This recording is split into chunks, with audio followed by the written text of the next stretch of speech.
Assalamualaikum warahmatullahi wabarakatuh. Baiklah, saya akan membahas mengenai faktor-faktor yang membentuk terjadinya dialek dan faktor-faktor yang mempengaruhi perkembangan dialek. Baiklah, saya akan memperkenalkan diri dulu.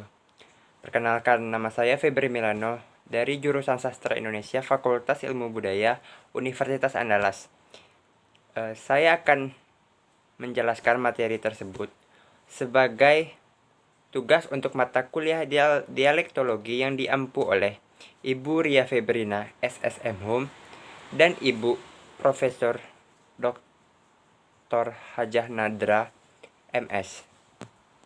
Materi yang pertama, faktor-faktor yang membentuk terjadinya dialek. 1. Faktor non-kebahasaan.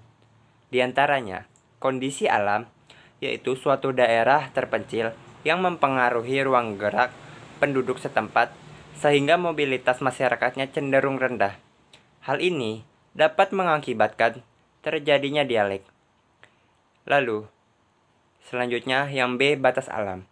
C, batas politik. D, ekonomi. Dan E, cara hidup. Zulaiha berpendapat, dialek dapat juga disebabkan oleh adanya hubungan dan keunggulan bahasa-bahasa yang dibawa oleh penutur ketika terjadinya perpindahan penduduk, penyerbuan, atau penjajahan suatu daerah atau bangsa.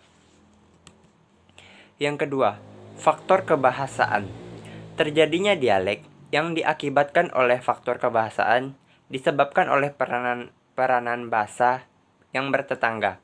Ketika anasir kosakata atau pembendaharaan kosakata, struktur, dan pelafalan suatu bahasa berinteraksi dengan bahasa tetangganya maupun bahasa lain.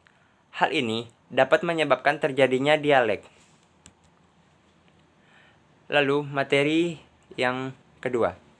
Faktor-faktor yang mempengaruhi perkembangan dialek terbagi atas dua.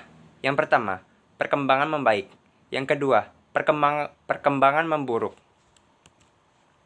Sebuah dialek dikatakan mengalami perkembangan membaik ketika A. Wilayah pemakai dialek semakin luas. B. Jumlah penutur dialek semakin banyak. C. Dialek tersebut dinobatkan sebagai dialek baku.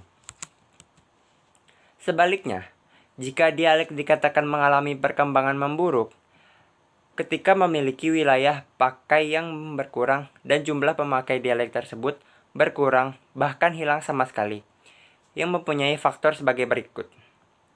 Yang pertama, masuknya unsur-unsur bahasa nasional ke dalam bahasa daerah dan masuknya bahasa nasional dan bahasa baku bahasa daerah ke dalam bahasa dialek.